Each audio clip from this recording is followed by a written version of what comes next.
एक गांव में एक गरीब किसान रहता था। उसका एक बेटा और एक बेटी थी। किसान अपने बेटे का विवाह करके कुछ साल के बाद अपनी बेटी का भी विवाह एक अमीर घर में कर देता है।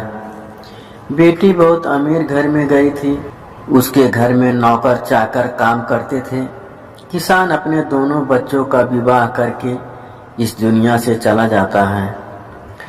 बेटी को धन की तो कमी नहीं थी, वहीं बेटा बहुत गरीब था। किसी तरह खेती मेहनत मजदूरी करके अपने परिवार का पालन पोषण करता था। उसकी पत्नी भगवान भोलेनाथ शिव की बहुत बड़ी भक्त थी। गरीब होने के बाद भी वह भगवान से कोई शिकायत नहीं करती थी। वह थोड़े में ही गुजारा कर लेती और अपने परिवार के साथ खुशी से रहती थी। वहीं उसके पति की बहन धन ज्यादा होने के कारण घमंडी थी।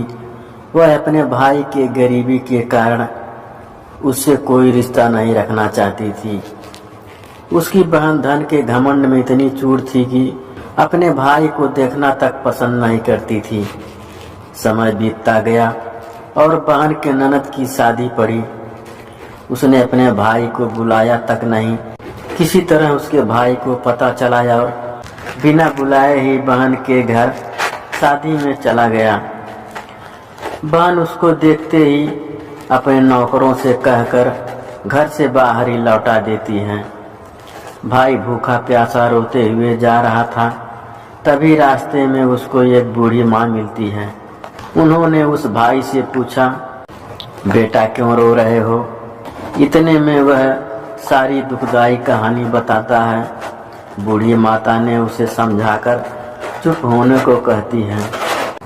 बूढ़ी माता जी गरीब किसान के बेटा से कहती हैं कि यहीं पास में मेरा बगीचा है, चलो कुछ खा के आराम कर लो। दोनों बगीचे में जाके खरबूज खाते हैं। फिर बूढ़ी माता ने एक थैले में खरबूज और कुछ खाने पीने का सामान रख करके उसे वहां से घर भेजती है। घर पहुंचने के बाद बच्चे सब अपने पिता के आगे पीछे घूमते हैं। उसकी पत्नी अंदर से पानी लेकर आती है और तुरंत थैला हाथ से लेकर देखने लगती है कि मेरी ननद क्या दी है। बेचारा भाई वहां से चला जाता है। उसकी पत्नी जैसे ही उस खरबूज को काटती, खाने के लिए उसने बीज की जगह हीरे मोती चमक रहे होते हैं। वह बहुत खुश होती है देखकर। फिर अपने पति के पास जाकर कहती है कि दीदी को हमारी गरीबी देखा नहीं गया है, इसीलिए इतने सारे धन दी हैं। बेचारा किसान भाई सोच में पड़ जाता है और किसी से कुछ कहता नहीं है। अब बेचारा भाई भी बहुत धनी और पैसे वाला हो गया। भाई के अमीर होने की खबर धन के घमंड में चूर रहने वाली बहन को पता चला और वह बिना बुलाए अपने मायके यानी भाई के घर आती है। यह देखकर भाई मन में सोचता है कि जब मेरे पास धन नहीं था तो बहन मुझे देखना तक नहीं चाहती थी।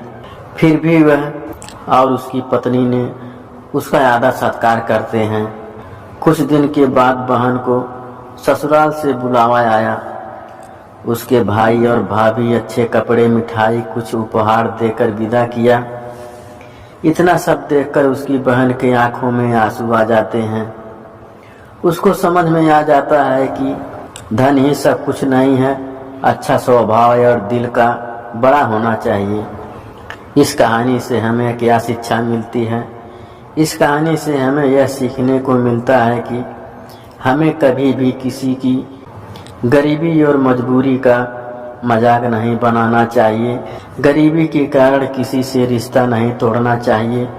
समय कब कैसा करवट ले लेती है कि गरीब अमीर और अमीर गरीब हो जाता है। इसीलिए सभी के साथ आदर सत्कार और प्रेम से रहना चाहिए।